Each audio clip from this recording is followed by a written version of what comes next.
Cambridge Practice Tests for IELTS 1 by Vanessa Jakeman and Claire McDowell. Published by Cambridge University Press, 1996. This recording is copyright. Cassette 2, Side 1. Practice Test 3. You will hear a number of different recordings, and you will have to answer questions on what you hear. There will be time for you to read the instructions and questions, and you will have a chance to check your work.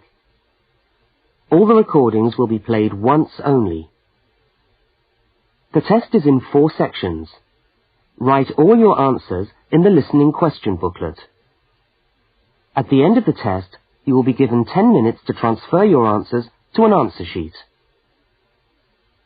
Now turn to section 1 of your question booklet.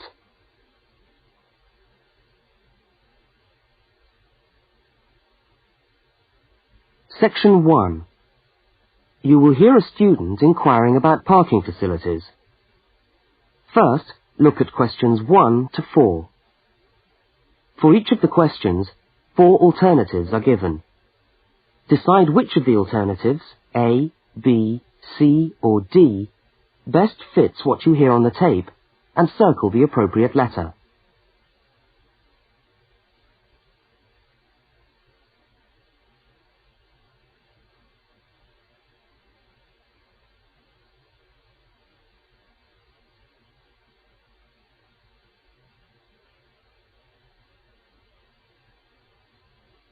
You will see that there is an example which has been done for you.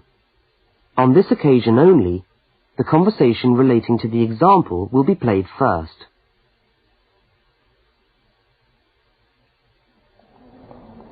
How do you come to the university each day? Train or bus, or do you have a car? Oh, I always walk. I haven't got a car, and anyway, I live quite close.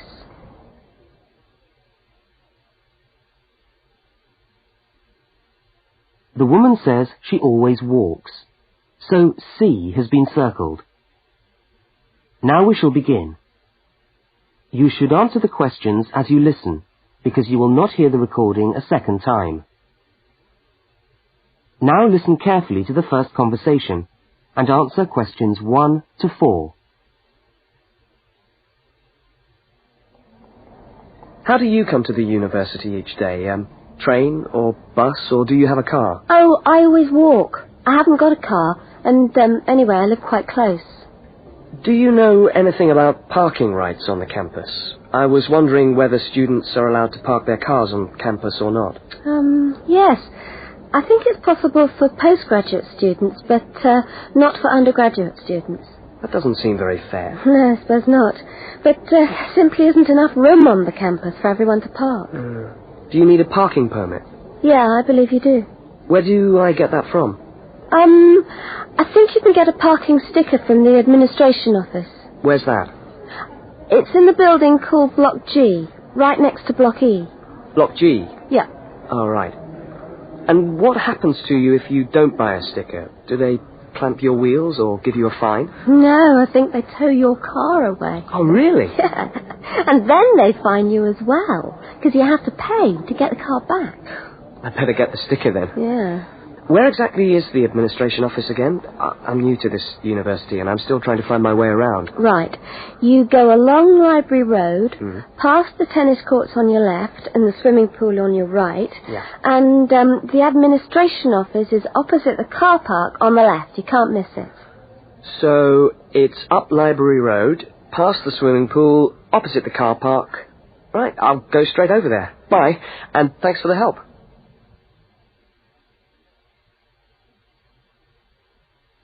Now you have some time to look at questions 5 to 12.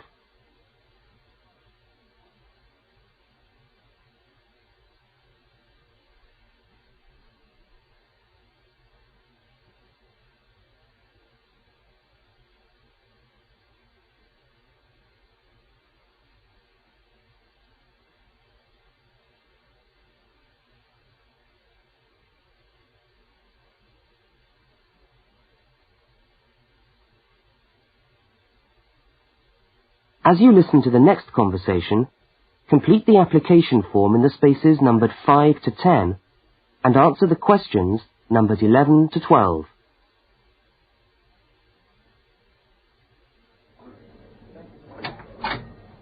Good morning. Can I help you? Yes, I was told to come over here to get a parking sticker. Is this the right place? Yes, it is. Are you a postgraduate student? Yes, I am. Okay. Well, I'll just need to take some details. Your name? Richard Lee. That's spelt L-E-E. Richard Lee. And the address? Flat 13, 30 Enmore Road. How do you spell Enmore? Oh, E-N-M-O-R-E. And that's in the suburb of Newport. N-E-W-P-O-R-T. Mm-hmm. Faculty? I beg your pardon? Which faculty are you in? Oh, architecture, the Faculty of Architecture. Right. And the registration number of your car? Let me see. LXJ50... Oh, no, sorry. I always get that wrong. It's LJX058K. LJX508K? No, 058K. And what make is the car? It's a Ford. A Ford. Fine. Well, I'll just get you to sign here, and when you've paid the cashier, I'll be able to issue you with a sticker. All right. Where do I pay? Just across the corridor in the cashier's office. Oh, but it's 12:30 now, and they close at 12:15 for lunch. But they open again at 2:15 until 4:30. Oh, they're not open till 2:15. No. When you get your sticker, you must attach it to the front windscreen of your car. I'm afraid it's not valid if you don't have it stuck on the window. Right, I see. Thanks very much. I'll just wait here then.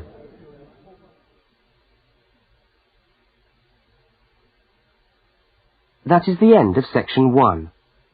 You now have half a minute to check your answers.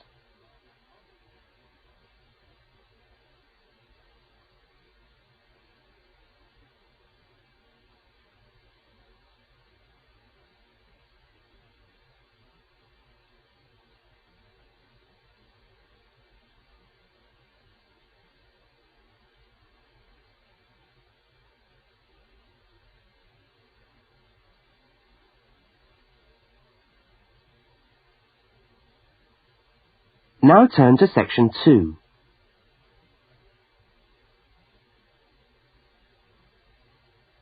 Section 2. You will hear a talk given by a guide showing a group of people round a museum. First, you have some time to look at questions 13 to 18.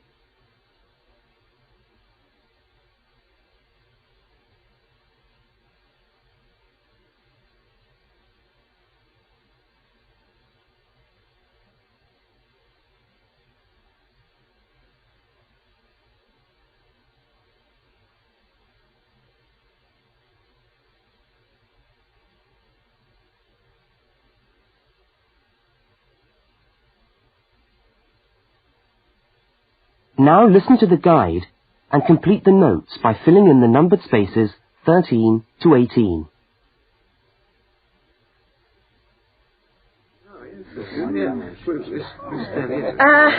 Good morning, everyone, and welcome to the Maritime Museum. Now, before we commence our tour, I'd just like to tell you a little bit about the history of the museum. As you can see, it's a very modern building, built in the postmodern style, and it was in fact opened by the Prime Minister of Australia in November 1991. It's been designed with a nautical flavour in mind, to remind us of our links with the sea. But the museum isn't only housed in this building. There are a number of historic ships docked outside in the harbour which form part of the museum, and which you are also free to visit. And we'll be coming to them shortly. I'd just like to point out one or two things of general interest while we're here. Handicapped toilets are located on this floor, and the door shows a wheelchair. The cloakroom, where you can hang your coat or leave your bags, is just behind us here. The Education Centre is on the top floor, and there's a good little library in there which you might like to use. Follow the signs to the Education Centre. You'll see a lot of little green arrows on the wall. The green arrows will take you there. The information desk, marked with the small letter I on your plan, is located right here in the foyer. So if you get separated from your friends, I suggest you make your way back to the information desk, because we'll be returning to this spot at the end of the tour. All right? Now, if you look out this window, you should be able to see where the museum's ships are docked. If you want to go on a tour of the old ship, the Vampire, she's docked over there, and you should meet outside on the quay. However, a word of warning, I don't recommend it for the grandmas and grandpas, because there are lots of stairs to climb. Right now, let's move on. Oh, I almost forgot to give you the times for that tour. Now, tours of the Vampire run on the hour, every hour, all right? Now look at questions 19 to 23.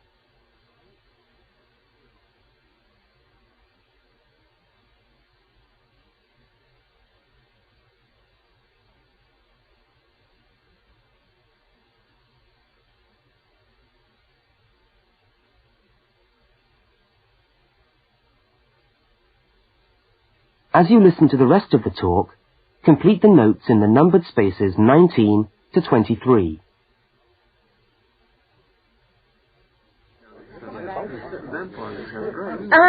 Let's take a walk around the museum now. The first room we're coming to is the theatre. This room is used to screen videos of special interest, and we also use it for lectures. There's a continuous video showing today about the voyages of Captain Cook, so come back here later on if you want to learn more about Captain Cook.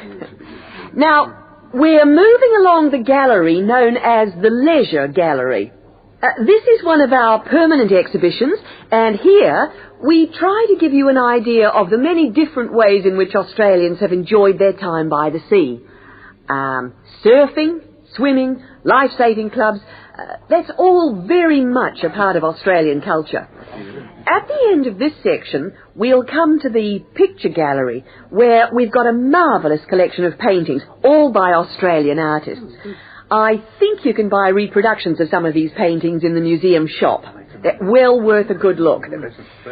Now, we're coming to the Members' Lounge. Now, as a member of the museum, you would be entitled to use the Members' Lounge for refreshments.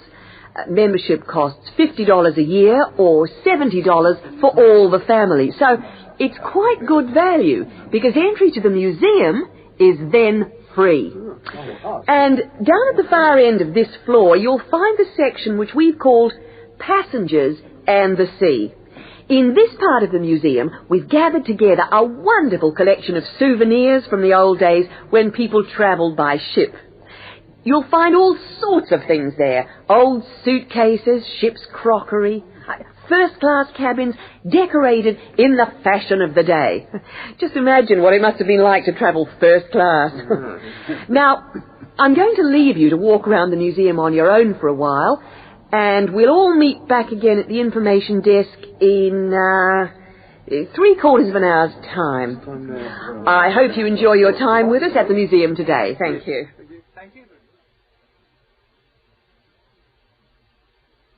That is the end of section 2. You now have half a minute to check your answers.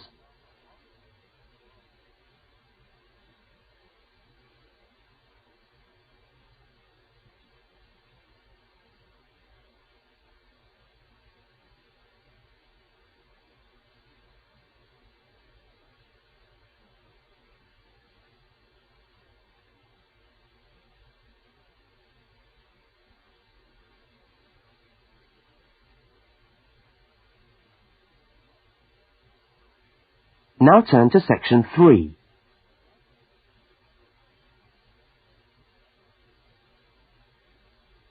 Section 3.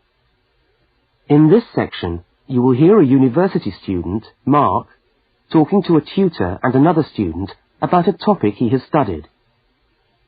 Now look at questions 24 to 32.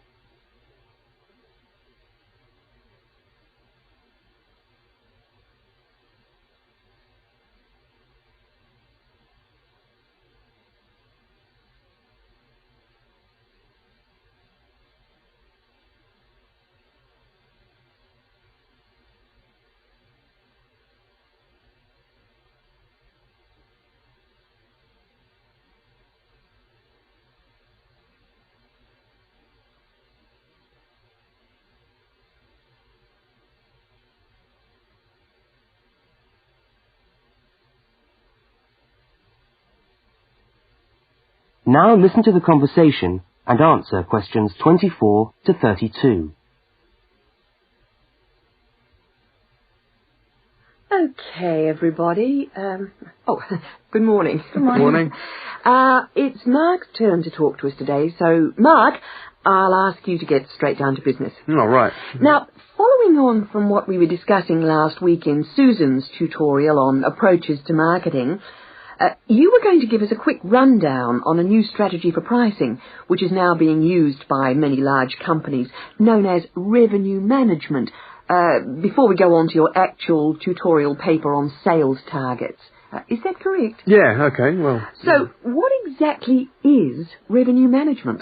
Well, it's a way of managing your pricing by treating things like airline tickets and hotel rooms rather more as if they were perishable goods. Yeah, I just tried to book a ticket yesterday for Perth, and would you believe there are 3 different prices for the flight? Right, and what was the rationale for that? Well, the travel agent said it depended on when you book and the length of the stay. Like, it's cheap if you stay away for a Saturday night, presumably because this isn't business travel, and even cheaper if you buy a ticket where you can't get a refund if you have to cancel. In that case, the ticket costs about half the price. You wouldn't think it would make that much difference, would you? Well, it does, and that's basically because the airlines are now treating their seats like a commodity. You see, if you want a seat today, then you pay far more for it than if you want it in 3 weeks' time. That seems rather unfair. Well, not really. When you think about it, that's just common sense, isn't it? Well, I suppose so. What this actually means is that in the same row of seats on the same flight, you could have 3 people who have all paid a different price for their tickets. And is this just happening in Australia? No, it's the same all over the world. Airlines are able to market a seat as a perishable product with different values at different stages of its life. Well, like mangoes or apples at the market. Yeah, it's exactly like that. The fact is that the companies are not actually interested in selling you a cheap flight. They're interested in selling the seats and flying airplanes that are full. Mark, why do you think revenue management has come about? Well, as far as I can see, there are 2 basic reasons. Firstly, because the law has been changed to allow the companies to do this. You see, in the past, they didn't have the right to keep changing the prices of the tickets. And secondly, we now have very powerful computer programs to do the calculations, and so the prices can be changed at a moment's notice. So you mean 10 minutes could be critical when you're buying a plane ticket? Absolutely. That's right. Yeah. And I understand we've almost reached the stage where these computer programs that the airlines are using will eventually be available to consumers to find the best deals for their travel plans from their home computer. Heavens, what a thought. So the travel agent could easily become a thing of the past if you could book your airline tickets from home. Yeah. Are there any other industries using this system, or is it restricted to the airline business? No, many of the big hotel groups are doing it now. That's why the price of a bed in a hotel can also vary so much, depending on when and where you book it. It's all a bit of a gamble, really. Yeah, and hire car companies are also using revenue management to set their tariffs, because they're also dealing with a commodity, if you like. So the cost of hiring a car will depend on demand. Well, thank you, Mark, for that overview. That No was trouble. well researched. Now, let's get on with your main topic for today. That is the end of section 3. You now have half a minute to check your answers.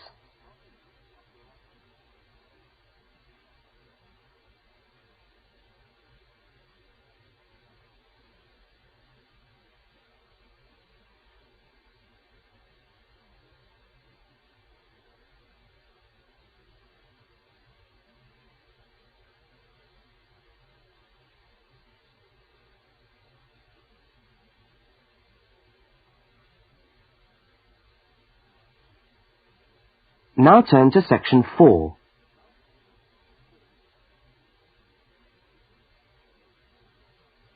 Section 4. You are going to hear a short talk on space management in supermarkets. First, you have some time to look at questions 33 to 37.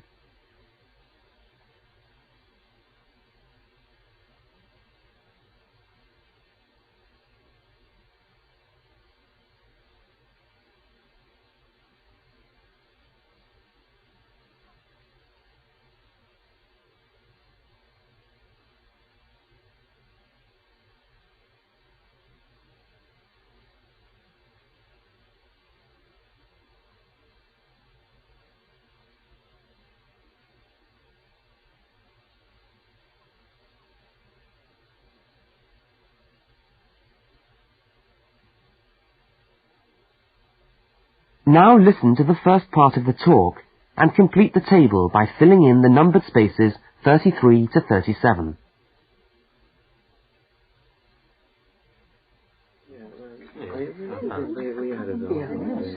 Good morning. Welcome to this talk on space management. And today I'm going to look particularly at space management in the supermarket.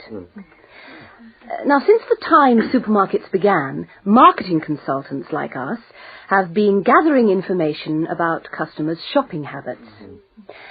To date, various research methods have been used to help promote the sales of supermarket products. There is, for example, the simple and direct questionnaire, which provides information from customers about their views on displays and products, and then helps retailers make decisions about what to put where. Another method to help managers understand just how shoppers go around their stores are the hidden television cameras that film us as we shop and monitor our physical movement around the supermarket aisles. Where do we start? What do we buy last? What attracts us, etc. More sophisticated techniques now include video surveillance and such devices as the eye movement recorder. This is a device which shoppers volunteer to wear taped into a headband and which traces their eye movements as they walk around the shop, recording the most eye-catching areas of shelves and aisles. But with today's technology, space management is now a highly sophisticated method of manipulating the way we shop to ensure maximum profit. Supermarkets are able to invest millions of pounds in powerful computers which tell them what sells best and where. Now, an example of this is Spaceman, which is a computer program that helps the retailer to decide which particular product sells best in which part of the store. Now, Spaceman works by receiving information from the electronic checkouts where customers pay on how well a product is selling in a particular position. Spaceman then suggests the most profitable combination of an article and its position in the store. Now you have some time to look at questions 38 to 42.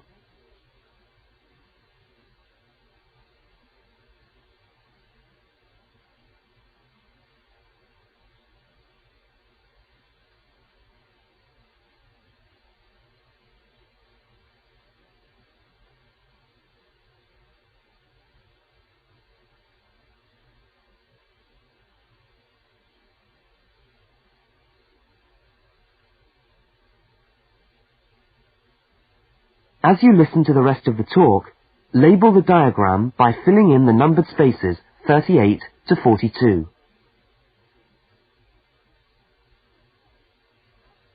So, let's have a look at what we know about supermarkets and the way people behave when they walk down the aisles and take the articles they think they need from the shelves. Now, here's a diagram of one supermarket aisle and 2 rows of shelves.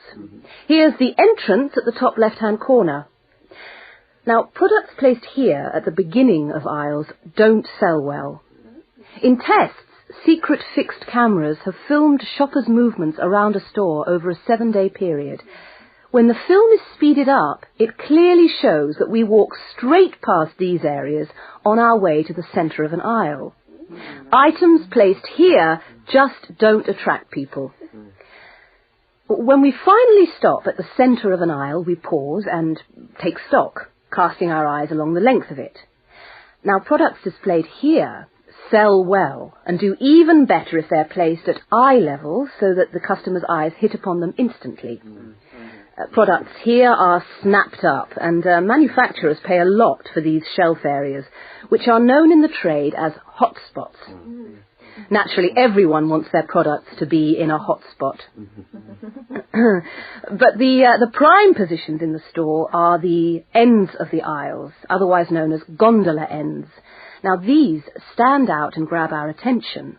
For this reason, many new products are launched in these positions, and manufacturers are charged widely varying prices for this privileged spot. Also, the end of an aisle may be used for promoting special offers, which are frequently found waiting for us as we turn the corner of an aisle. Well, now, eventually, of course, we have to pay. Any spot where a supermarket can be sure we are going to stand still and concentrate for more than a few seconds is good for sales. That's why the shelves at the checkout have long been a favourite for manufacturers of chocolates. Perhaps the most surefire impulse food of all.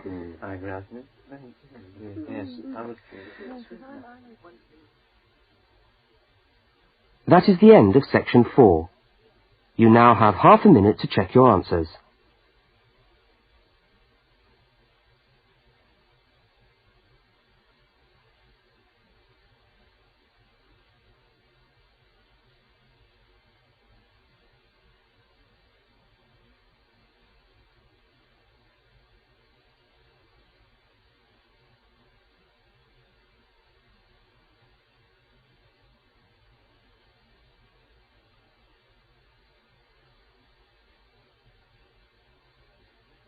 That is the end of the listening test. You now have 10 minutes to transfer your answers